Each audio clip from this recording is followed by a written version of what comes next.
सुरू आहे। आमच्या इथं आनंद लोकनाट्य यायचं, तिच्यात काळूबाळू असायचे, झाडे मला तुम्हाला माहित असेल कदाचित। आणि काळूबाळूचा खेळ सगळ्या लोकांना मजा वाटायची, पण आमच्या इथल्या काळूबाळूच्या खेळानं आमच्या जिल्ह्याला किळस वाटायला लागली, किळस। परिस्थिती अशी आहे, इतक्या खालच्या लेवलला हे इकडचे दोन आमदार एकमेकावर चिखलफेक करायले की आम्हाला आमच्या जिल्ह्याची लाज वाटायली की मी हिंगोलीचा आहे आणि दुसरीकडे हसायला येतो। या जिल्ह्याने शिवाजीराव देशमुखांचं नेतृत्व पाहिलं, रणजित सातवांचं नेतृत्व पाहिलं, आता राजूभाऊंचं नेतृत्व पाहिलं।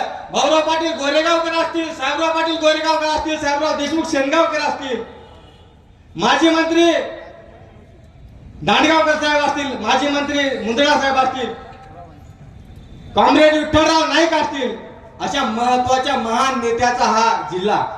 आणि या जिल्ह्यामध्ये आता काय चाललंय? कोणत्या पत्रकाराला मारहाण होते, कोणत्या इलेक्ट्रॉनिक मीडियाच्या पत्रकाराला मारहाण होते, कालच एका पत्रकाराची गाडी जाळली, असे अनेक प्रकार या जिल्ह्यामध्ये व्हायलेत आणि आमच्या लोकांना नाईलाजास्त उघड्या डोळ्यांनी पाहावं लागायला। मागच्या महिन्यात असं वाटायचं की दोघं सख्खे भाऊ आहेत काय ते दोन्ही आमदार, पण परवा काय झालं कोणाला माहित। एकूण-एकाच्या दुश्मन झाले, प्रत्येकाच्या सोशल मीडियावर वेगवेगळे, कोणी मटक्याचा फोटो टाकतंय तर कोणी दुसराच फोटो टाकतंय। खरं तर मी तोंडाने सांगणार नाही, लाज वाटायली। आज खऱ्या अर्थानं आमचं पाप ताई, आपल्या इथं अशी परिस्थिती झाली, साहेबांना आदेश दिला, 18 दिवसामध्ये आम्ही खासदार केला, एक मटक्यावाला आमदार केला आणि त्याच्यानंतर ते आमच्यावरच उलटला। या परिस्थितीमध्ये जिल्ह्याचं सगळं वाटोळं व्हायलं विकासाच्या नावानं। बाबा विकास करू नका, तुमच्या पाया पडतो, पण किमान जिल्ह्याची इज्जत तर राखा।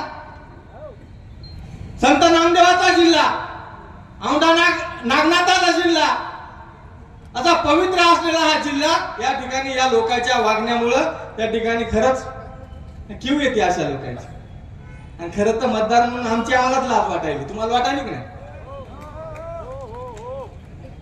आणि त्याच परिस्थितीमध्ये विकास तर काहीच नाही, विकास सगळ्या खुंटला कागदावरचा विकास, असे आकडे लिहायले तर पत्रकार मंडळीला विशेष करून सांगू इच्छितो, असे आकडे 10,000 कोटी, 5,000 कोटी, याच्यातल्या एकालाही 5,000 कोटीवरचे शून्य जर लिहिता आले तर खूप झालं। या परिस्थितीमध्ये या जिल्ह्याचं वातावरण आहे, पण मित्र घाबरण्याचं कारण नाही।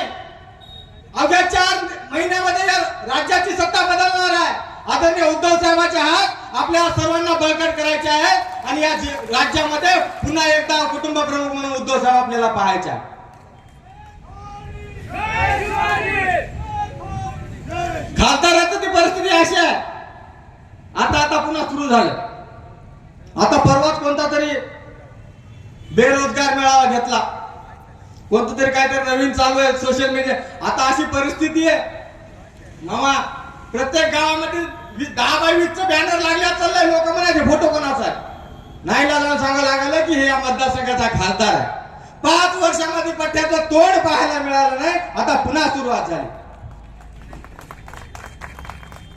भारतीय जनता पार्टीचं सांगायचं झालं तर भावी खासदार 20 आहेत, भावी आमदार 32 आहेत, भावी जिल्हाध्यक्ष किती आहेत त्याला माहित। आणि प्रत्येक जण आपली आपली फाट टाकून आलं, कोणी मध्य प्रदेशाने आले, कोणी नांदेड मधून आले, कोणी दिल्लीहून आले, आणि प्रत्येकाला वाटायला की आम्ही खासदार होतो। नाही होत, भ्रमात राहू नका। या वर्षी पुन्हा एकदा शिवसेनेचा उद्धव बाळासाहेब ठाकरे यांचाच खासदार या मतदारसंघात होणार आहे आणि त्या अनुषंगाने आपल्याला सगळ्याला तयारीला लागायचंय। खरं तर आदरणीय उद्धव साहेबांची सभा आपण यशस्वी करून दाखवली। आज सुषमातांची सभा या ठिकाणी एवढ्या मोठ्या संख्येने आपण उपलब्ध आहात। भर उन्हाचा कडाका, मरणाचा घाम सुटालाय, या परिस्थितीत सुद्धा आपण सगळेजण आदरणीय उद्धव साहेबांचे हात बळकट करण्यासाठी या ठिकाणी उपस्थित झाला आहात। ताई, आपल्याबद्दल भरभरून प्रेम या मराठवाड्यात आहे। तुम्ही पाहत असाल, गेले 3 दिवस झाले तुम्ही मराठवाड्यात आलात आणि या मराठवाड्याच्या लोकांना वाटायला आमची कोणीतरी आली, आमच्या हक्काचं कोणीतरी आलं। मी तुमच्याने शिवसैनिकांच्या मध्ये जास्त वेळ थांबणार नाही। पुन्हा एकदा आपल्याला विनंती करणार आहे, लोकसभेची तयारी करायची आणि विधानसभेची तयारी करायची। आणि त्या अनुषंगाने आपल्याला कामाला लागायचं. एवढंच बोलतो आणि थांबतो. जय हिंद, जय महाराष्ट्र.